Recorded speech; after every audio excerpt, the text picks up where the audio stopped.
Hey guys, hello everyone and welcome to the channel. So today in this particular video we are going to take 10 tricky questions on chemical thermodynamics. Now this is one of the topic which I have got a lot of requests of. You guys were commenting everywhere, sir, make video on chemical thermodynamics. So here is it. Now before starting the video, if you want revision of the topic, if you want revision of chemical thermodynamics, I have already uploaded a video a year back on like the formula, important formula of your chemical thermodynamics, so you can revise all those formula in a single video. So I'll just attach the link of that in the I button. You can click over there and watch that, right? So before starting the video, before going into the video, let me tell you about my classes, my new batches which I'm going to start on Unacademy Plus. Unacademy Plus is a platform where I'm taking live classes for CSIR-NET and GATE preparation. Two new batches are going to start for the upcoming CSIR-NET and the upcoming GATE exam. The batches are going to start from the first week of December. So all the details and other things will be there in the description of this video. If you want to contact me regarding how to join the classes, you can do so by following the email ID given in the description of this video. So having said that, let's continue with our video.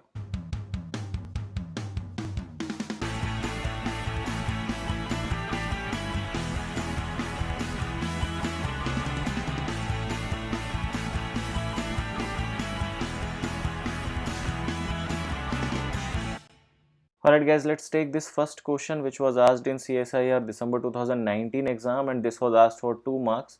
And the question says that consider the entropy changes in the system undergoing transformation as depicted in the diagram. So the diagram is given to you and it's given there are different temperatures and the entropies are given to you. So the first thing is, like, if you look upon the options, there are two things which they are asking. Basically they are asking relationship between delta S1 and delta S2, and they are asking relationship between delta S and delta S1 and S2. Okay, so one thing which you should know is that your entropy is a state function. Okay, it is a state function, so it basically depends upon the state of it. Okay, it depends upon the state of the system.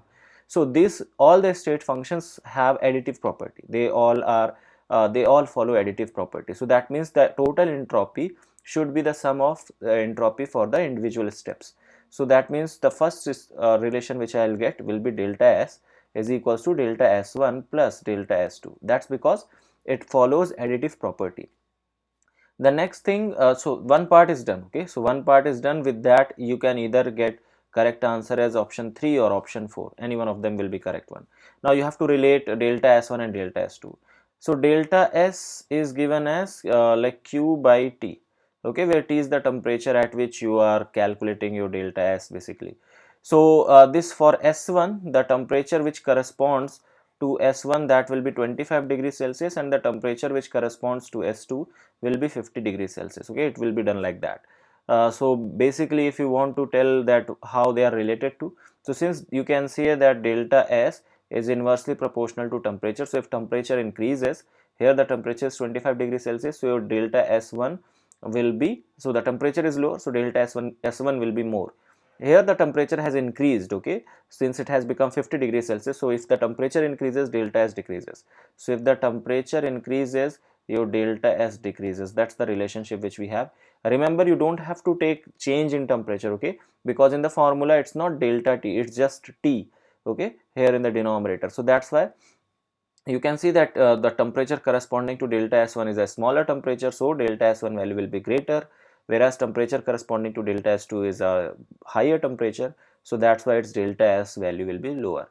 So that's why you can say your delta S1 will be greater than delta S2. Why? Because your you can say that the temperatures are different. Okay, so the correct option is your option number 4. That's how it will be done. All right, so it is pretty simple question. It was very straightforward one.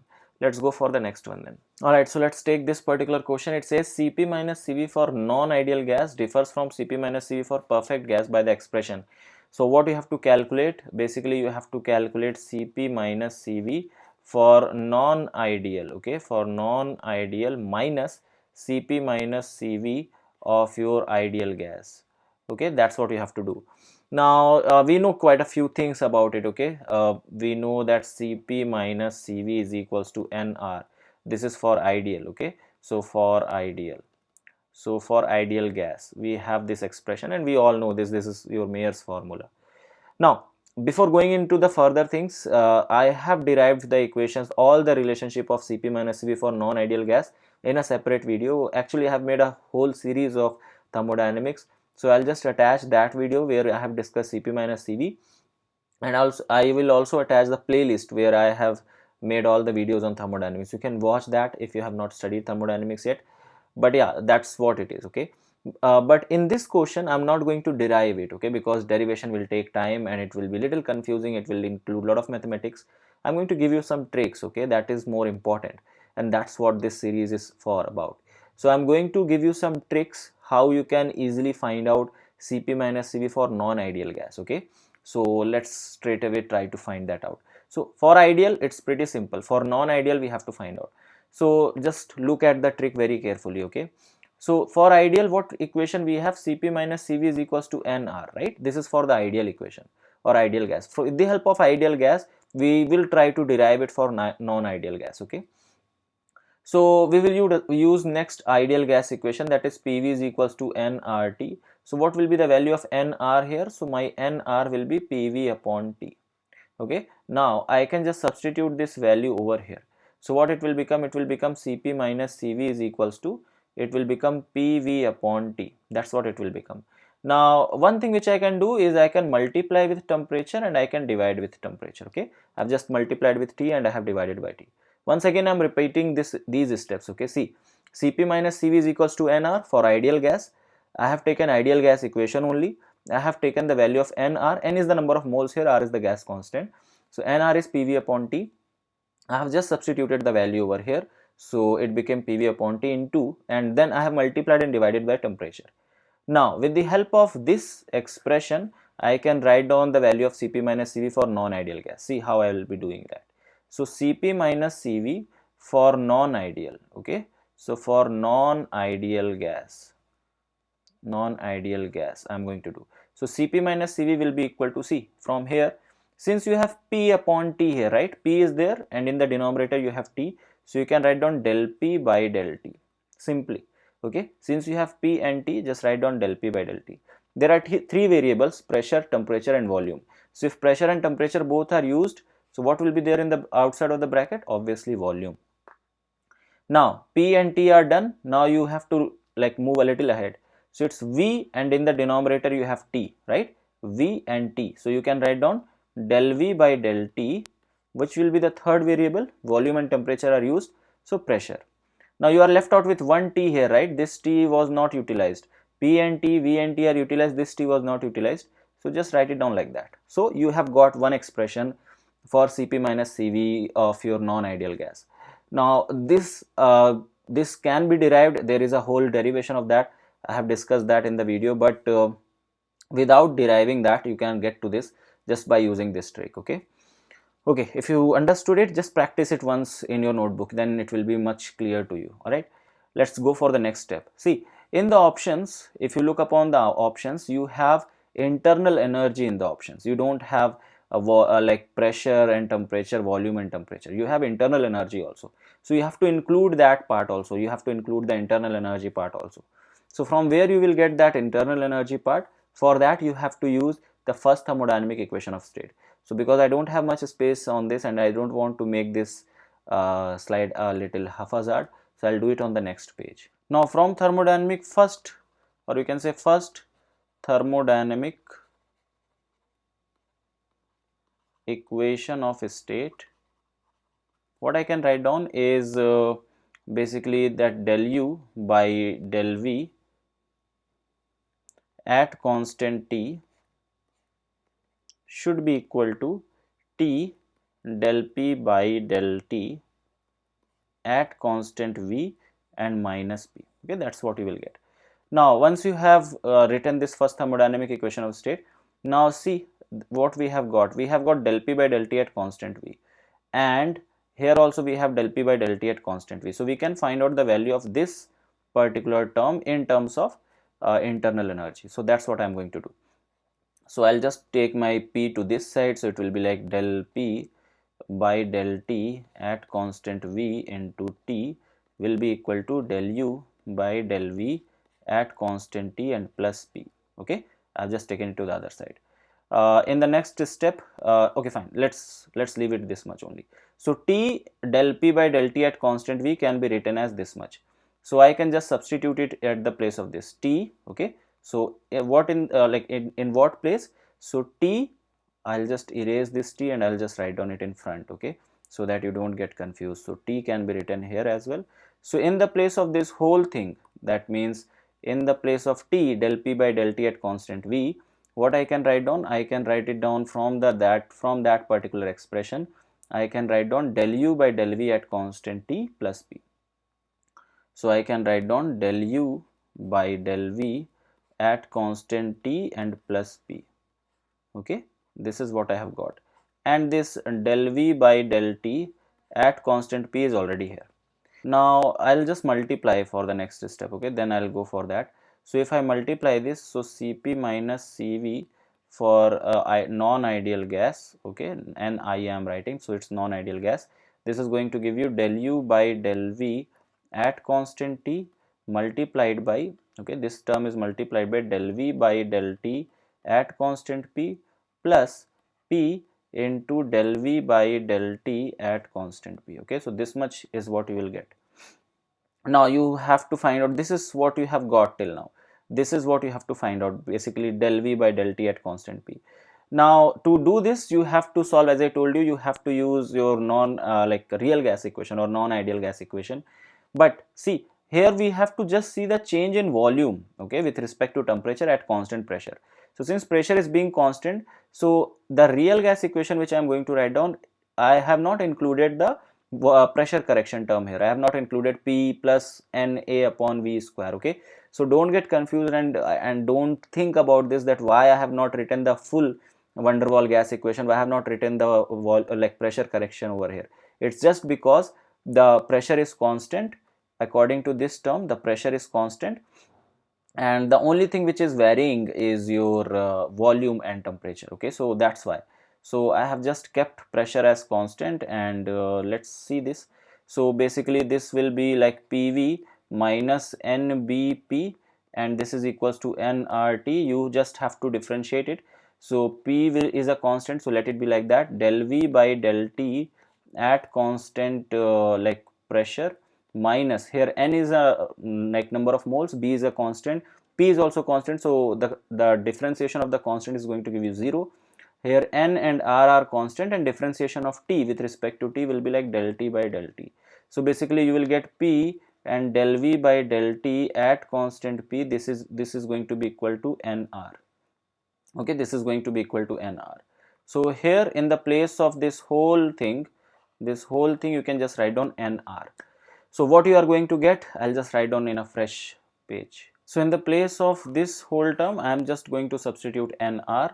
So I have just got del U by del V at constant T and del V by del T at constant P and plus nr. This is what I have got for Cp minus Cv of non-ideal.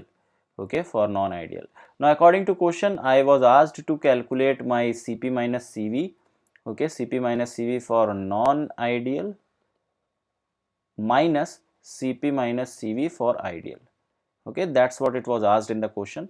So let's put the value for Cp minus Cv non-ideal. It's like del U by del V at constant T, then del V by del T at constant P plus nr, and you know the value for the non-ideal, for the ideal gas is nr, so minus nr. So you can just simply cancel out these two things, and you have got this, that is basically you have got this, that is del U by del V at constant T multiplied by del V by del T at constant P. This is the final answer. So just look upon the options where you have this. So del U by del V at constant T you have in second, and in option number third the next thing is del V by del T at constant P, right? Del V by del T at constant P. So you have got that in option number 2. So this is how you have to approach it. There was quite a few things to solve it, but believe me, this solution would have been a lot more bigger if I would have started deriving equation for the non-ideal gas, because you know, it will take a lot of pages to do that, and it takes a lot of like analytical, like not analytical, but it takes a lot of mathematical knowledge to derive a equation. But this I have done with the minimum mathematics approach towards it. Okay, so I hope you guys understood. I'll just repeat once again. It's just like I have just calculated for the ideal gas. For the non-ideal gas, I have used the trick to get the equation. Now this equation is not satisfying the options, so I have to convert this accordingly. So I have used first thermodynamic equation of a state to get the value of del P by del T at constant V. I have substituted its value, multiplied and opened the bracket, and then I have used the equation, the reduced form of your real gas equation, where I have not taken the pressure correction term, and there I have calculated the value of P del V by del T at constant P, and its value came out to be Nr, and that's what I have substituted, taken the difference according to the question, and that's how I got my answer. Alright, so I hope this was much clear to you. So let's go for the next one then. Alright guys, let's take this particular question which was asked in CSIR December 2019 exam, and this was asked for 4 marks, and it was a question from your Carnot cycle. It says that 1 mole of a perfect monoatomic gas is put through the cycle as shown in the figure.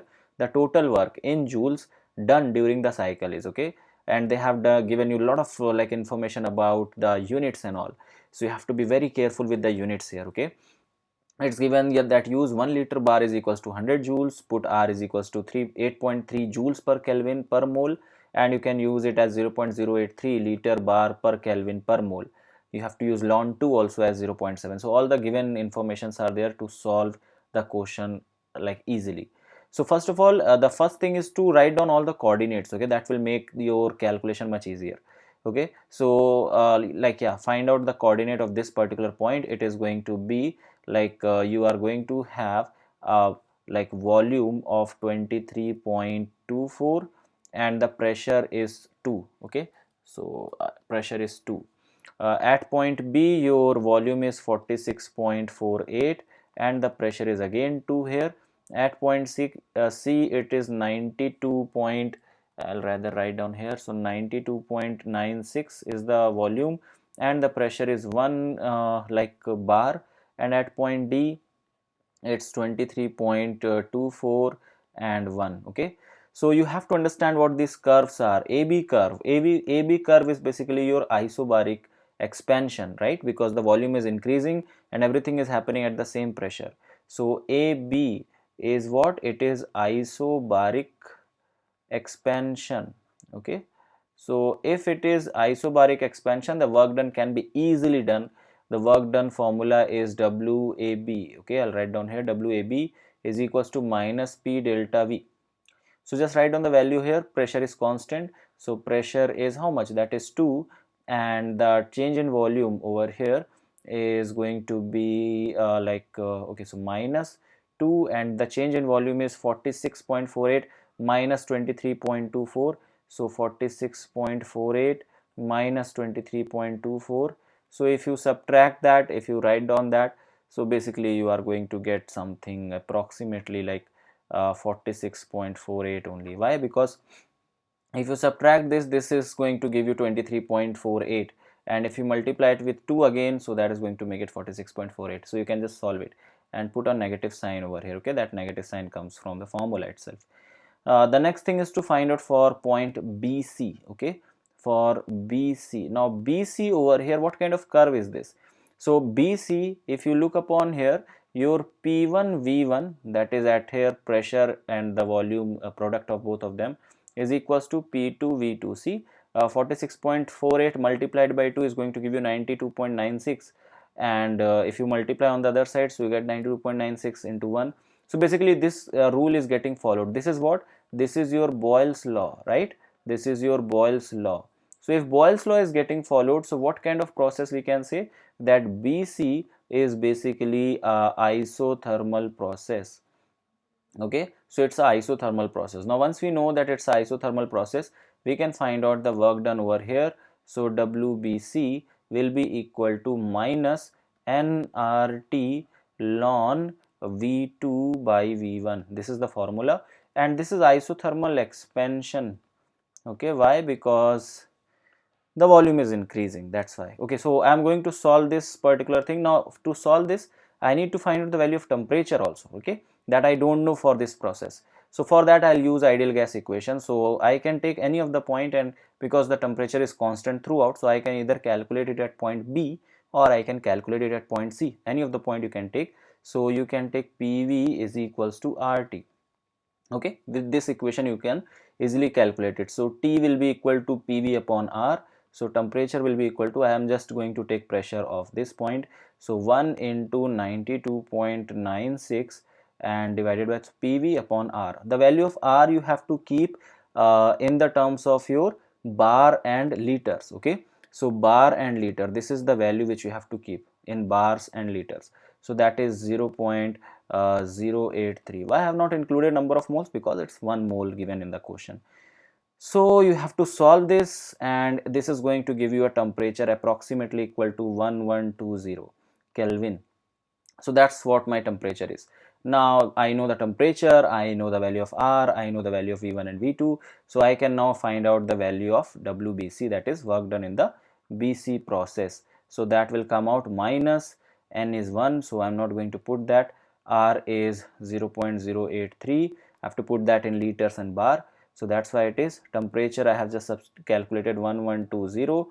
Then I'll have ln and 92.96 divided by your value, that is 46.48. okay, so that is going to give you 2 times, right? This is just going to cancel out 2 times. So basically what we have got is 0.083 multiplied by 1120 multiplied by ln 2. The value of ln 2 is already given to you, it is 0.7. so this is what you have got as your WBC. So work done in the BC process or BC step or during the BC curve. Now we have to find out the work done in CD and we have to find out the work done in AD. So let's quickly do that and let's find out the total work done in the system. So now if you look upon your CD curve, this is basically a isobaric curve because the pressure is constant here, that is 1 atm, 1 bar. So yeah, so CD is basically isobaric compression because the volume is decreasing here, right? It's decreasing from 92.96 to 23.24. So the formula to calculate your work done in CD process is going to be calculated as minus P delta V. Again the pressure value is 1 and dV will be like the final volume is 23.24. so let's write down that. So 23.24 and minus initial volume is like 92.96. so that is going to be 92.96. so that's how I will get my work done in the CD process. Now the last one is left out, that is AD process. Now AD is your isochoric process because you can see the volume is constant here, the volume is 23.24 overall. So AD is basically, or DA is basically, I should rather write it down as DA. So DA is isochoric process. So if it is isochoric and that too it's a compression, so it's basically not compression or expansion you can say, but yeah, it's a isochoric process. Now in the isochoric process, you know that the work done in this process is 0. okay, why? Because if you do P delta V, so delta V is 0, so that's why work done is 0. So easily you can now find out your total work done. So W total is going to be sum of WAB plus WBC plus WCD and plus WDA. okay, so the values we have already discussed, the values are here, you just have to calculate. I have not calculated, I have done it in the rough, so I have not written the values here, but yeah, I have just told you that how it will be done and how you will approach towards the answer. okay, so the final answer which you will get after adding all the values, you know, the negative sign will be here. okay, so you'll have the negative sign here in these two processes, whereas you don't have a negative sign here, this minus will become plus. So overall the work done is going to be option number 2, that is minus 4183 joules. okay, so the answer basically which you will get at the end is going to be in liter bar. okay, so the answer will be in liter bar, you just have to multiply it with hundreds, with 100 to get converted it into joule. okay, so the final answer will be minus 4183 joule. This is how it will be done. Calculation part I'm leaving for you, and that's how it will be done. Alright, let's take this next question which was asked in CSIR June 2019, and it was asked for 2 marks in the CSIR NET exam. It says that 1 mole of monoatomic ideal gas, okay, it should be ideal, what's ICL, okay, so ideal gas is transformed from 300 Kelvin and 2 atm to 600 Kelvin and 4 atm, the entropy change for this process. So they are asking the value of delta S. So the formula to calculate delta S is given by delta S is equals to NCP ln T2 by T1 minus NR ln P2 by P1. Alright. So for ideal gas, for monoatomic ideal gas, you know that Cp is equals to 5 by 2R. So we can just use that. So it is going to be, and number of mole is taken to be 1. So 1 into 5 by 2R ln T2 is like 600 divided by 300 minus nr is going to be like 1 into r, and ln p2 is again it's like 4 upon 2. So just solve this, it will be like 5 by 2 r ln 2 because it will get cancelled out minus r ln 2. So if you subtract 1 from your 5 by 2, so you are going to get 3 by 2 r ln 2. This is going to be the final answer. This is how it will be done. It was as simple as that, just 2 marks question done with such a ease.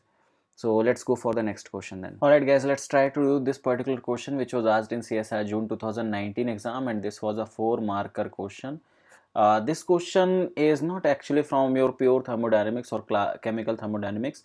It touches some part of your statistical thermodynamics also. I have just included this because just to tell you about a particular equation which has not been asked yet, or it was never asked yet in your CSI NET exam. It was first time asked in this particular exam. So just to include that, I have included this video here, right? This question here. Okay, it says that the difference between standard molar entropy of two monoatomic gases A and B, that is S naught Ma minus S naught Mb, at a given temperature is, okay, and given that molar mass of A is twice that of the molar mass of B. Okay, so that's what it is. So to solve this, what you need is your is called as your Sackur-Tetrode equation. Okay, Sackur-Tetrode equation. Now what's this equation about? Sackur-Tetrode equation, basically it is derived, it was derived by two different scientists independently, and they derived this equation for calculating the molar entropy of your monoatomic gases using the Boltzmann statistics. Okay, I'll give you the equation because that's the most important thing over here. So your entropy of your A, let's say, okay, entropy of A is given by R, in the bracket it's minus 1.154 and plus 5 by 2 ln T plus 3 by 2 ln Ma, this is mass of A, gas of type A, minus ln P upon P naught, where P is the total pressure and P naught is the partial pressure of gas A. Alright, so this is called as your Sackur-Tetrode equation. So this is for gas A. Similarly, you will have it for gas B also. So that will be S naught Mb is equals to R, and in the bracket the same thing will be there, minus 1.154 plus 5 by 2 ln T plus 3 by 2 ln Mb minus ln P upon P naught. Now since both the gases are kept at a given temperature, so that's why your temperature will be same here. When you subtract both the things, that means when you are going to do this, that is S naught Ma minus S naught Mb, so what is going to happen, that this particular term, these two terms are going to get cancelled, these two terms are also going to get cancelled, and this last term about the pressure is also going to get cancelled. The only thing which will be left out will be this, and you can take out this 3 by 2 common, so it will be like 3 by 2 R, and in the bracket you will have ln Ma minus ln Mb.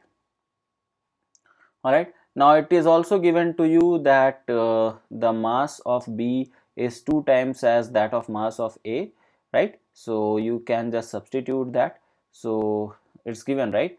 Sorry, the mass of A is twice of that of mass B. So in the place of A, you can just keep it as 2 times of that. Okay, so you can just keep it twice of that. So what you are going to get is 3 by 2 R, and here you will have ln 2 times of Mb minus ln Mb. You know ln A minus B is ln A upon B, so you can do that. So 3 by 2 R, and it will be ln 2 Mb divided by Mb. Okay, so these two things are going to get cancelled out, and you are just left out with ln 2. So your final answer will be 3 by 2 R and ln 2. So correct option is option number 1. So the only motive of including this question was to like introduce you with Sackur-Tetrode equation. If you were not aware about it, just write it down somewhere. Okay. All right. Let's take the next question then. All right. So let's talk about this question which was asked in CSIR June 2019 exam for 4 marks. The question says that when 2 moles of liquid A are mixed with 2 moles of liquid B at 300 Kelvin, the excess molar Gibbs free energy of the solution is given to you as minus 1.5 kilojoules per mole. The corresponding value of Gibbs energy of mixing in kilojoule per mole is closest to. Okay, so that's what they are asking. So basically your delta GE, if I write down, this is your excess Gibbs free energy.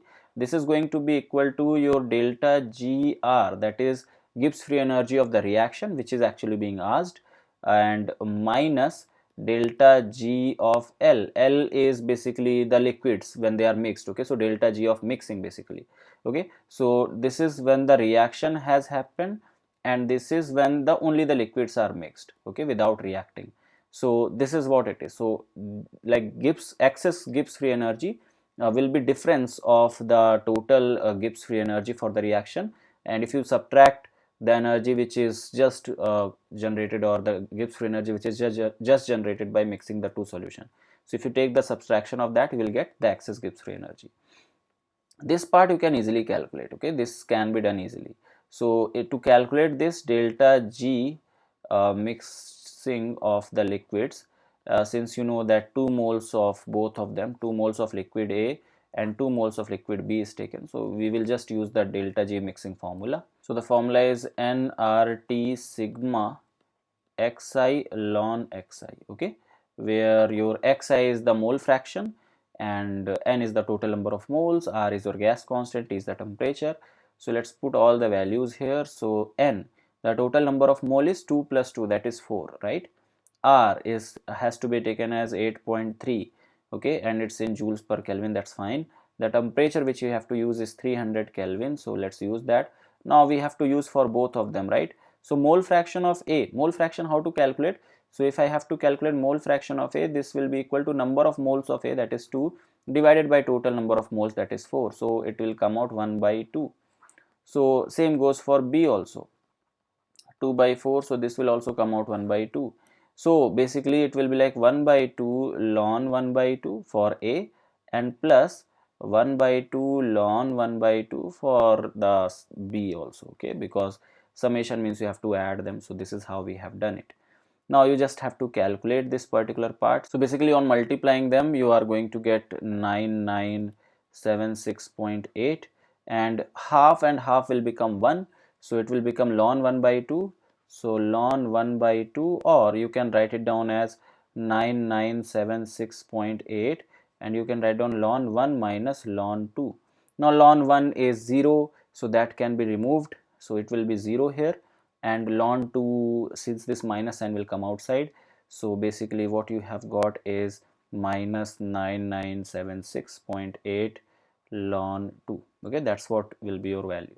Now put the value of ln 2 and your delta G you are going to get.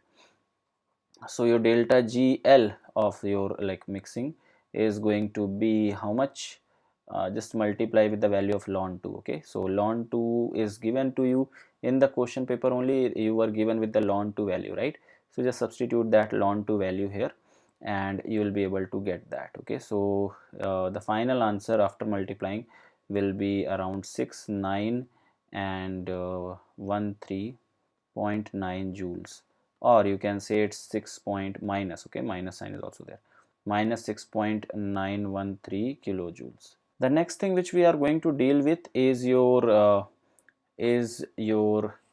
the excess Gibbs free energy. Okay, so delta GE, basically if you see, your delta GE is given to you as minus, that is given to you as minus 1.5 kilojoules per mole, but here the solution is 4 mole, right? The overall solution has 4 mole species. So your delta GE will come out minus 1.5 into 4. Okay, so that means it should come out minus 6.0 kilojoules. So that should be the value of your delta GE.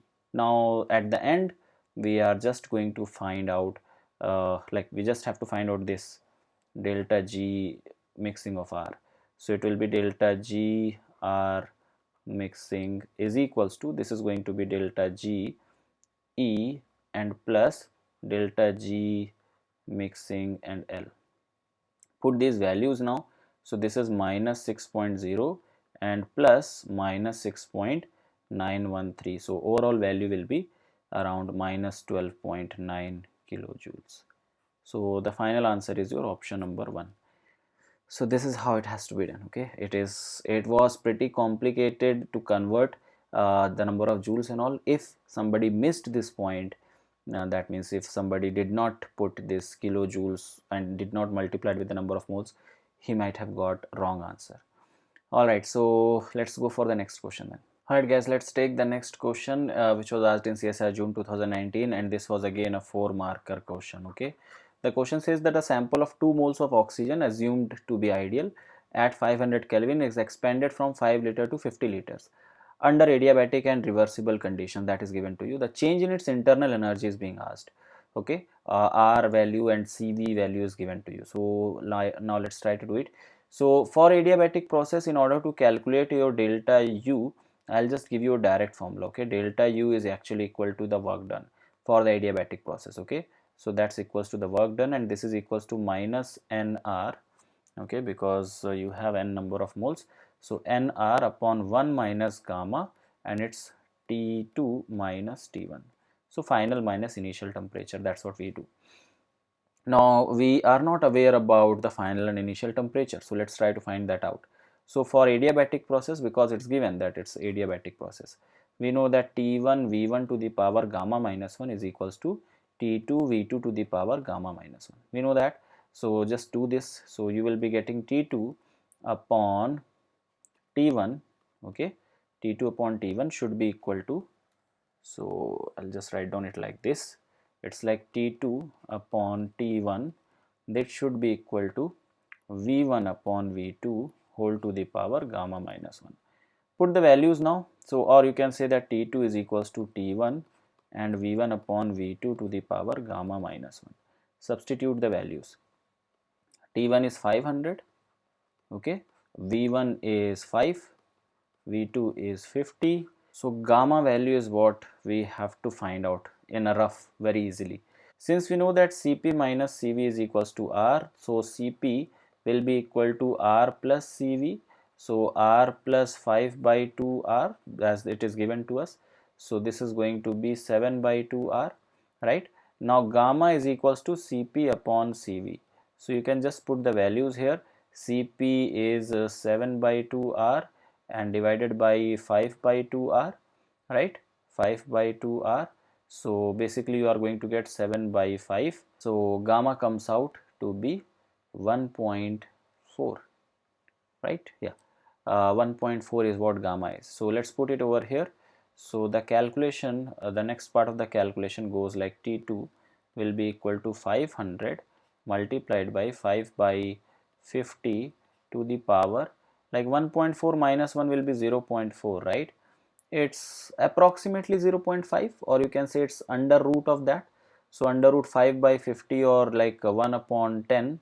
So under root of 1 by 10, that's what it is. So it will come around like the value in the denominator will be something around 3. Okay, and that's what you have to do. You just have to divide by 500. So it's pretty difficult calculation for the CSIR exam, but that's what it is all about. Okay, you are given with that, so you have to deal with it. So you can just take approximate value. Okay, so what you have to do, approximations, since right now we have access for the calculator, so you can go for the like actual answer, but in the exam we were not given with the calculator. Okay, so what we have to do is we have to do approximation now. Approximation suggests that it's, let's say, 500 into 1 by 10 to the power 0.4 it is. Okay, 0.4 something. So that's T2. The way how you can solve it is either by taking ln. Okay, you can take ln both side to solve it, or you can just okay, fine, ln will be much better way to solve this. But if you don't want to take ln, what you can do is like under root, it's quite near to under root. Now under root 10 will be quite near to 3 point, okay, or let's say 3, okay. So if you divide 500 by 3, that should come out around 1 point, like 1, then you should come out 166 something, right? So it should be something around, let's say 180, okay, something around that. So I've just taken it as one of the temperature. So 180 Kelvin is what I have taken. I have just taken approximate, okay. But you can do it in the actual, like in the like using your calculator, you can do the exact calculation, but I'm not doing that. I'm just taking the approximate. I'm just taking it in such a way that I'm giving the exam. So this is what I have as T2. Now my delta U can be calculated by putting all these values here. So let's use a fresh slide to do that. So we are just going to substitute the values here. So minus number of moles are given to you 2 as per the given question. 2 moles were given. So 2 here, R value was asked to be taken as 8.3. So let's keep it as 8.3 here, divided by 1 minus gamma value is your 1.4, and then your T2 is like we have got around 180, and minus your T1 was around 500 something, okay. So it was 500. So when you do this, you will get an approximate answer, okay. So on solving all these things, you are going to get something like minus 1325 1 point something, okay. So you'll get something like that. So this much joules you will get. So if you convert it into kilojoules, you will get around minus 13.2 kilojoules. Now this we have done because we have taken an approximation here in this, because this power was 0.4. So in order to solve that, we have done this. But yeah, if you will do it accurately, you will get the answer. So we have got a value 13 point something, which is quite near to minus 12.5. So that's the correct answer, okay. So this is how you can do approximation in the exam if it is given. If you are not able to calculate the answer exactly, you can do the approximations to reach the correct answer. Alright, let's go for the next question then. Alright, so the next question was asked in CSIR December 2018, okay. This was 2018, okay. This was asked for 2 marks. The question says that for a closed system in the absence of non-PV work, the correct statement is, okay. So this is pretty simple. This was done with the help of your Maxwell relations, okay. So this is done with the help of Maxwell relations. Now I have a video where I have discussed that how you can find out all the Maxwell relations without memorizing them, okay. You don't have to memorize those equations. There is a trick to find all of them. So I have made that video already on the YouTube channel. It's already uploaded. I'll give the link of that in the I button. You can just click over there and watch that video, okay. So that's a very important video. Before approaching for thermodynamics, you should know about all the Maxwell relations. So it's a direct Maxwell relation. Option number 1 is correct, okay. Du is equals to TdS minus PdV. That's going to be your final answer and the correct answer. Let's go for the next question. It says entropy of the perfect gas is, okay. So what they are asking is delta S of your ideal gas. What is going to be? What it is going to be? Now to answer this question, there is a simple and easy formula for your delta S. You know delta S is equals to NCV ln T2 by T1 plus NR ln V2 by V1, okay. So this is as simple as that. The formula goes and it relates your entropy with temperature, and it relates your entropy with volume. So if somebody asks you that what is the how the entropy changes to, so entropy is actually related to your ln of volume. So it's going to be, the correct answer is option number 3, that is proportional to the ln of volume. Now since the other variables are not given, like temperature and other things are not discussed, you just have to discuss for the volume. So that's why it's on, like you just have to relate the volume part of it. So it was asked for 4 marks again in December 2018. So these were certain questions which were from your thermodynamics from the previous years of CSIR NET exam, and I hope that we have covered all the topics. Although chemical thermodynamics is a vast topic, it has a lot of things to be explored, and it's very difficult to just take 10 questions and cover all the topics, okay. So it's very difficult, but yet I have tried to cover as much topics as possible. So thank you so much for watching this video. I hope you like this video. If you like this video, give it a like, share it with your friends, and if you have not subscribed to the channel, do subscribe to it. and I will see you guys in the next video. Till then, have a great day. Bye bye.